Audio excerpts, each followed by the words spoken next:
अच्छा सा सपना आ रहा हो और सपना पूरा होने से पहले ही यदि अचानक नींद खुल जाए तो आप यही चाहेंगे कि काश पुनः नींद आ जाए और अधूरा सपना पूरा हो जाए। लेकिन ऐसा होता नहीं है।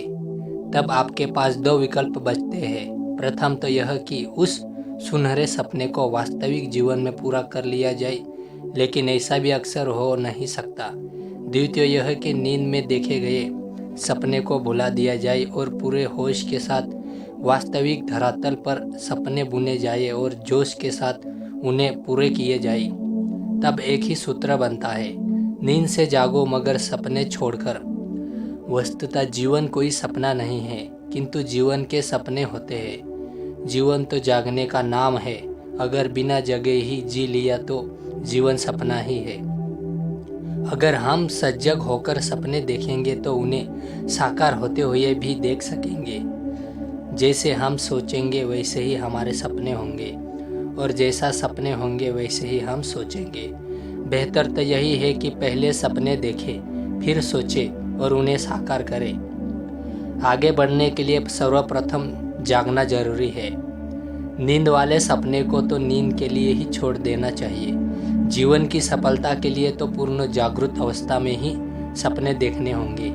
तब कोई आश्चर्य नहीं कि जाग कर देखे गए सपने सो कर देखे गए सपने से बदल जाए। यदि हम सोकर देखे गए सपने को साकार करने में लग जाएंगे तो नींद से भी कट जाएंगे और जीवन से भी कट जाएंगे। कहते हैं जब जागो तभी सवेरा है। जागने के लिए तो न देर है न सवेर है। जागने के लिए न उम्र बाधक है न समय बाधक है। जो होश के साथ साथ सचमुच जग जाए वही सच्चा साधक है। जागना ही चाहे तो आप इसी क्षण जाग सकते हैं। इसी क्षण बुद्धत्व को प्राप्त हो सकते हैं। बुद्धत्व के लिए लंबी प्रतीक्षा की आवश्यकता नहीं है।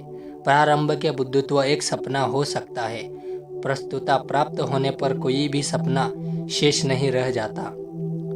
वह गरीब नहीं जिसके पास धन न हो, गरीब तो वही जिसके पास कोई स्वप्न न हो। इसलिए स्वप्न दुष्ट बने, स्वयं सुष्ट बने, स्पष्ट वक्ता बने, स्वयं सत्ता बने, सार्थक विचारों में विचरण करे, पैरों पे थिरकन भरे, सपने जो भी बुने उन्हें साकार करे।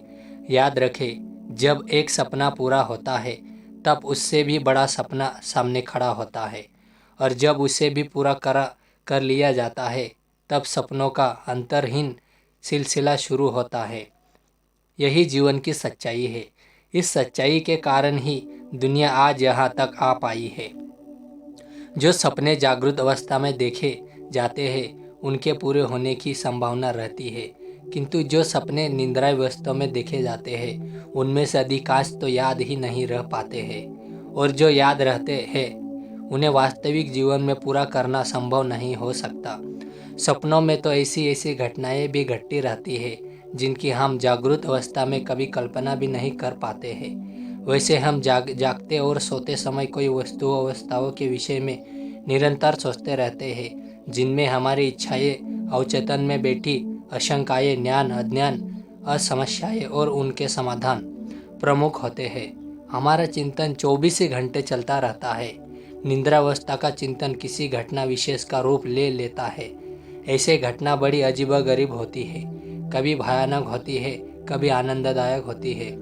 जागृत अवस्था में किया गया चिंतन हमारी सृजनशीलता को बढ़ाता है। यही सफलता है। याद रखें, सपने केवल सपने होते हैं, कभी अपने नहीं होते। पर अपने सभी सपने होते हैं जिसे सपनों को अपना बनाने की कला आती हो, उसके लिए सपने भी अपने हो जाते हैं। कुछ भी कर गुजरने के सपनों का होना जरूरी है, और सपनों को साकार करने के लिए जागना जरूरी है।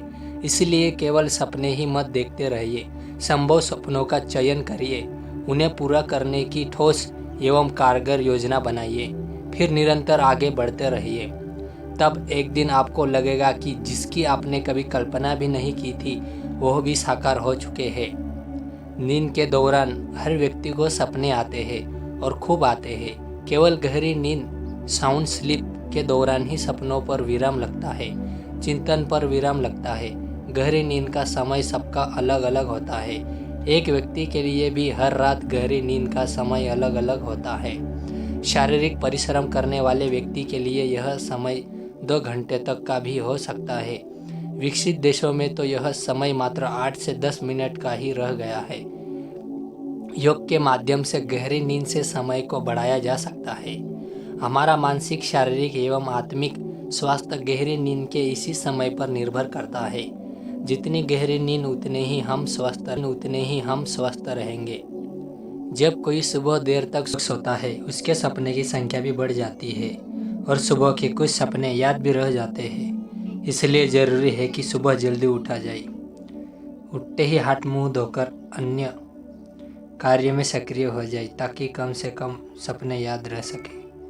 सपने अच्छे से या बुरे हो उन्हें याद रखना लाभदायक नहीं है, लेकिन होशपूर्वक देखे गए सपने को सदा याद रखें और उन्हें साकार करने की दिशा में सदैव प्रयत्नशील रहे। यही जिंदगी है। महात्मा बुद्ध के चरणों में किसी उत्तर वर्षीय भिक्षु ने सिर झुकाया। बुद्ध ने पूछा, तुम्हारी उम्र कितनी है? भिक्षु ने कहा, 4 साल। उस समय राजा प्रोसेनजीत भी वहां बैठा हुआ था।